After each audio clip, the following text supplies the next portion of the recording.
Welcome to Fluent Phonics. Today, we will focus on mastering the pronunciation of the word stupefying. Stupefying. Stupefying.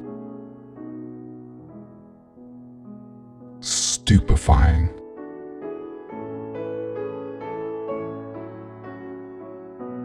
Here's an example of how one might use it in a sentence. The magician's stupefying tricks left the audience in awe and wonder. Stupefying means something that is astonishing or shocking, causing a state of amazement or disbelief in those who witness it.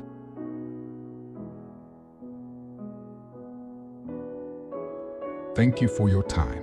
If you enjoyed this, please like and subscribe for further content.